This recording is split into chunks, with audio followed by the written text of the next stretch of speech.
All right, this video lecture is a part of the Enlightenment and Revolution unit, and it is all about the American Revolution. So, the American Revolution is important because it's the first practical application of Enlightenment ideals, and is going to serve as a model and a motivator to other people living in different parts of the world who feel the same way about their governments. All right, to put some background information about the American Revolution, there's some things going on in the colonies here that kind of contributed to the atmosphere of the revolution. Also, you can see the area that we're talking about, the future United States area is where this whole thing originated. So a couple things that led to this is the British left their colonies alone for the first 150 years of their existence, which gave them a sense of independence. And then when they tried to come in just before the revolution and have more oversight and more involvement about what was going on, colonial people didn't appreciate it. Another reason is that these colonies weren't really united. They were all kind of doing their own thing. They had their own government, and when the British came in and tried to oversee them as one unit, caused problems as well.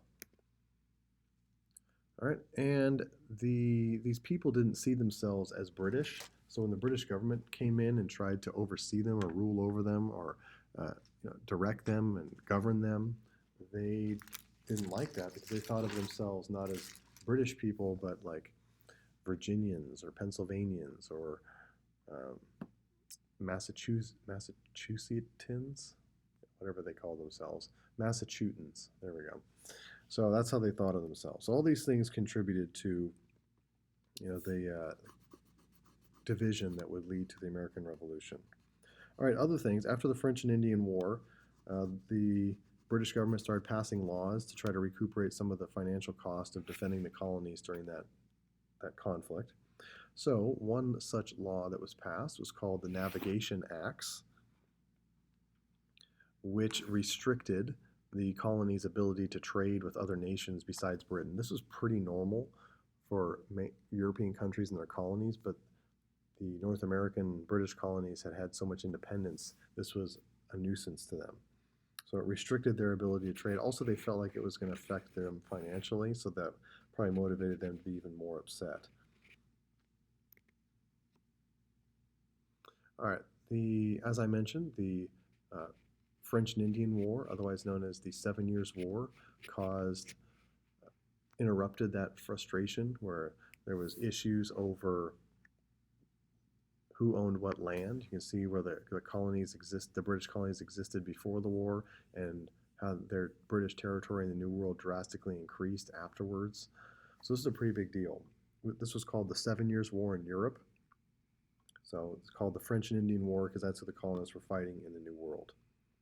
All right, as I mentioned before, the law that was passed after the Stamp Acts and things like that were passed afterwards were used to recuperate funds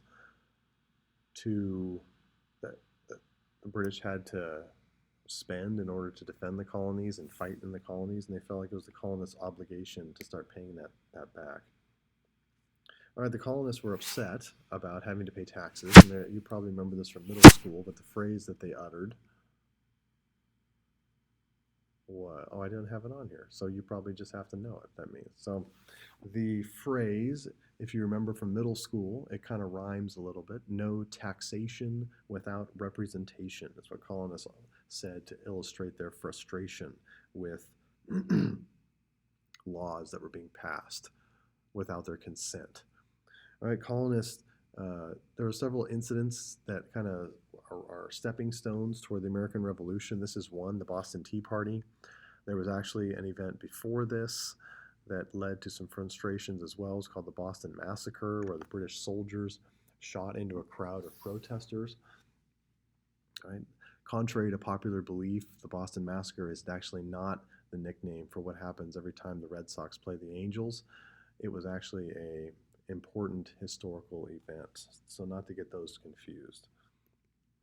All right, this is another important event, the first time all the colonies met together for political reasons. You can see by the looks on their faces it went really, really well. And then this is the second time where they officially declared independence, and they created an army, and they put George Washington in charge. These are stepping stones toward the American Revolution. All right, so when they actually started the American Revolution and they wrote the Declaration of Independence, they were relying on and they were modeling after the ideas of John Locke. We looked at John Locke already. Hopefully, you watched that video on John Locke. So you already know that what his ideas were. And one of the things he said is that if a leader became a tyrant and they were being unjust, if they were taking away or hindering their people's rights, not only did the people have the right to rebel, but they almost had the obligation to rebel against a government that was unjust in that way. So the writers of the Declaration relied heavily on John Locke's ideas that he expressed in his writings. All right. Once the Revolutionary War was fought, we won't go into the whole details of all the battles and stuff. You get that next year in U.S. history. But once the country was independent and the United States was created, the documents that were used to govern the nation, the Constitution, also relied heavily on Enlightenment thinkers, like this philosopher here, Montesquieu. His concepts of separation of powers and checks and balances that he noticed in the British government were directly paraphrased or plagiarized from his writing and embedded into the principles of the Constitution. So they borrowed these sort of concepts. All right, and last but not least, so that was each word would have its own. There's an A, B there for question 8, so each phrase has its own letter. All right, and you'll notice that this probably spills over into the back of the next page. So there's letter A on one side and B and C on the other. You can just put them all together on the same page. But the effects that these documents had on Europe, huge effects. So it put Enlightenment ideas into use. They weren't just philosophies and things you were talking about. This is how you actually do the Enlightenment ideas and practice Enlightenment ideas.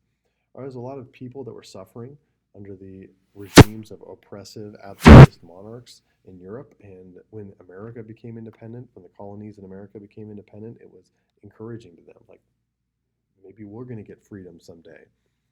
And a lot of monarchs, kings of countries, looked at the American Revolution and freaked out a little bit. They're like, we need to be even more controlling of our people so that doesn't happen to us. And in many instances, that actually put people closer to rebellion than they might have been before. So you get all three of those in.